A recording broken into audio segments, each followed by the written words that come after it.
हरे कृष्णा कृष्णा कृष्णा हरे हरे, हरे राम राम राम हरे हरे। गोविंद बोलो हरि गोपाल बोलो, राधा रमण हरि गोपाल बोलो।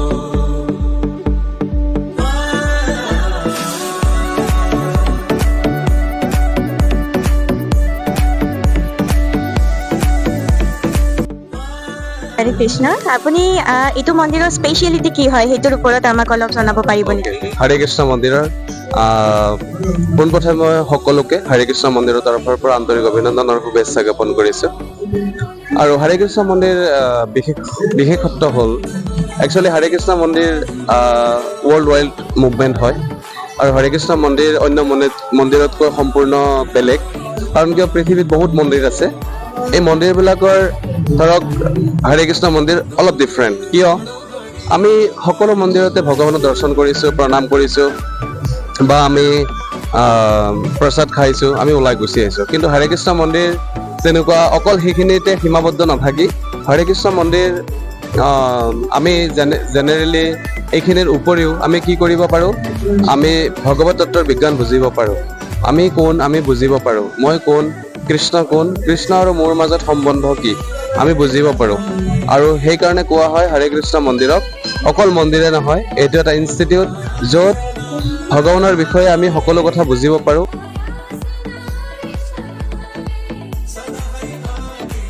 যেনেকৈ বহুত মানুহে কয় যে কৃষ্ণৰ হাৰ্ট আছে নেকি বা এয়া বিভিন্ন কথা বিভিন্নজনে ওলায়। চ' একচুৱেলি কথাটো তেনেকুৱা নহয় যে আমি ভাবোঁ যে কৃষ্ণ আমাৰ নিচিনা এজন মানুহ নেকি, তেনেকুৱা নহয়। কৃষ্ণৰ শৰীৰটো সচ্চিদ আনন্দ বিগ্ৰহ, ব্ৰহ্মাজীয়ে ব্ৰহ্ম সংহিতাত কৈছে ঈশ্বৰঃ পৰমা কৃষ্ণ সচ্চিদ আনন্দ বিগ্ৰহ অনাদিৰ আদিৰ গোবিন্দ সৰ্ব কাৰণ কাৰণম। চ' ভগৱান কৃষ্ণৰ শৰীৰটো আমাৰ নিচিনা পঞ্চভূতৰে বনোৱা শৰীৰ নহয়। তেওঁৰ শৰীৰটো সচ্চিদ আনন্দময় আৰু তেওঁৰ শৰীৰটো আমাৰ নিচিনা বেয়া হৈ নাযায়। কাৰণ ভগৱত গীতাত ভগৱান কৃষ্ণ অৰ্জুনক কৈছে যে এই ভগৱত গীতাৰ জ্ঞান মই কোটি কোটি বছৰ আগতে মই সূৰ্য দেৱতা বিবেচনাক দিছিলোঁ আৰু কালক্ৰমত সেই জ্ঞান বিলুপ্ত হৈ গ'ল। আৰু আজি তোমাক মই আগতেও দিছিলোঁ এই জ্ঞান, কিন্তু তুমিও পাহৰি গ'লা।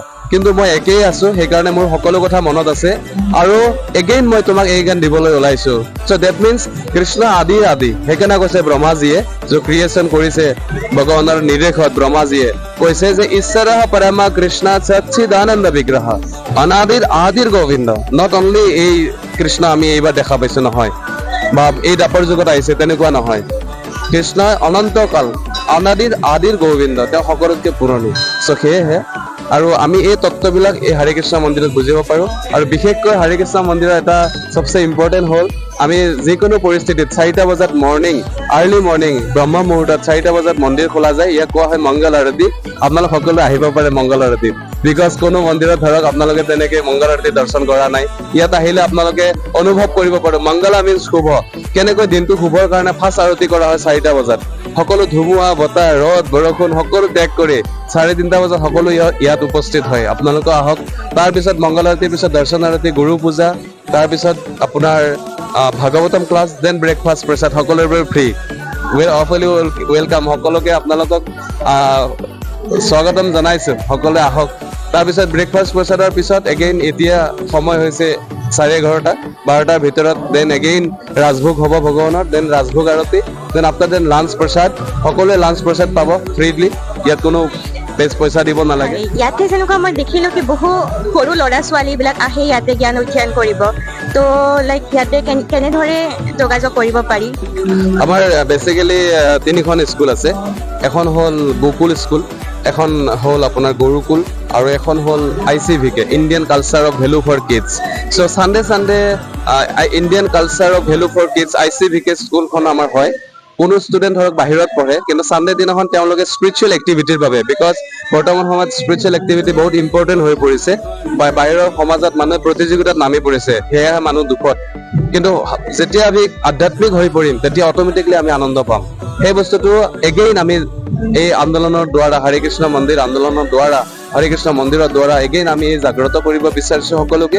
আমি সকলোকে আদৰণি জনাইছো। আপোনালোকে আপোনালোকৰ সৰু সৰু বাচ্ছাবিলাকক লৈ আহক, ষ্টুডেণ্টবিলাকক লৈ আহক আৰু তেওঁলোকক এটলিষ্ট চানডে ইয়াতে আপোনালোকক লৈ আহি তেওঁলোকক ভেলু কি একচুৱেলি আধ্যাত্মিক জীৱন কিয় প্ৰয়োজন মাক দেউতাকৰ আপোনালোকৰ এইটো চবচে নিত্য প্ৰয়োজন আৰু তেওঁলোকক আপোনালোকে নীতি শিক্ষা দিয়াটো উচিত যে একচুৱেলি আধ্যাত্মিক জীৱন অবিহনে আমি কেতিয়াও সুখী হ'ব নোৱাৰো চ' সেইটো বস্তু আমি ইয়াত বুজিব পাৰো সেইকাৰণে এই চানডে এইটো স্কুল আৰু এখন প্ৰি স্কুল আছে গোকুল স্কুল ইয়াতে আপোনাৰ ক্লাছ কেজিৰ পৰা অৰ্থাৎ 3.5 বছৰ বয়সৰ পৰা আমি ষ্টুডেণ্ট ইয়াতে পাঠদান দিয়া হয় আৰু ক্লাছ 2 লৈকে বৰ্তমান আছে চ' তেওঁলোকেও জইন কৰিব পাৰে এইটো উইকলি ডেইলি বেচিছত স্কুল হয় চ' এনেকৈ স্কুল আছে আৰু ইয়াতে যেনেকুৱা বহু মানুহ আহে যাৰ মনত মানে কিবা কিবি উইচ থাকে কি যাতে ইয়াতে আহিলে পুৰা হৈ যায় তো সেইবিলাক যি খোজে সেইটো হয়নে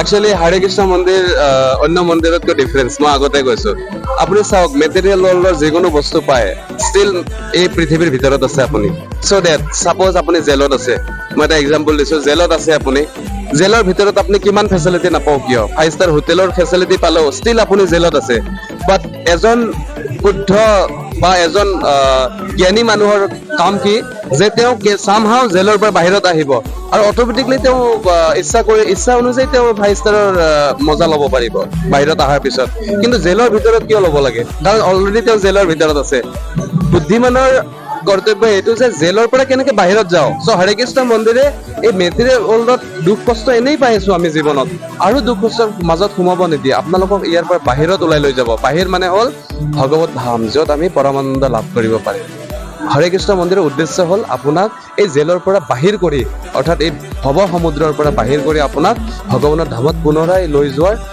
যিটো ৰাস্তা সেয়া আপোনাক দেখুৱাব হৰে কৃষ্ণ মন্দিৰ সেইকাৰণে বেলেগ মন্দিৰতকৈ অলপ ডিফাৰেণ্ট বেলেগ মন্দিৰত আপোনাক এইবিলাক বস্তু ক'ব যে ধনম দিব আপোনাক ৰূপম দিব অমুক দিব তমুক দিব হৰে কৃষ্ণ মন্দিৰে সেইটো নকয় আপোনাক হৰে কৃষ্ণ মন্দিৰে আপোনাক ইয়াৰ পৰা বাহিৰত কেনেকৈ লৈ যাব পাৰে তাৰ ৰাস্তা দেখুৱাব আপোনাক সেইকাৰণে হৰে কৃষ্ণ মন্দিৰ অকল মন্দিৰ নহয় এইটো এটা ইনষ্টিটিউট আৰু ইয়াৰ পৰা আমি সম্পূৰ্ণ আধ্যাত্মিক আৰু মনুষ্য জীৱনৰ উদ্দেশ্যৰ বিষয়ে আমি বুজিব পাৰোঁ আৰু ইয়াত যেনেকুৱা আমি বেলেগ মন্দিৰত গ'লে আমাক ৰঙা ফুটটো দিয়া যায় কিন্তু ইয়াতে যেনেকুৱা ইউ শ্বেপৰ এইটো ফুটটো দিয়া গৈছে তো ইয়াতে কিবা স্পেচিয়েলিটি আছে একজেক্টলি আছে এইটো চন্দনৰ ফুট প্ৰথম কথা দ্বিতীয় কথা হ'ল এইটো তিলকৰ নাম হ'ল ঊৰ্ধ্ব গুণ্ডুক তিলক ঊৰ্ধ্ব গুণ্ডুক মানে হ'ল ভগৱানৰ বিষ্ণুৰ দুখন চৰণ আৰু যিটো এনেকৈ আঁকি দিয়া হৈছে এইটো তুলসীৰ পাত চ' ভগৱানৰ বিষ্ণুৰ চৰণত সদায় তুলসীৰ পাত থাকে ইয়াৰ অৰ্থ এইটো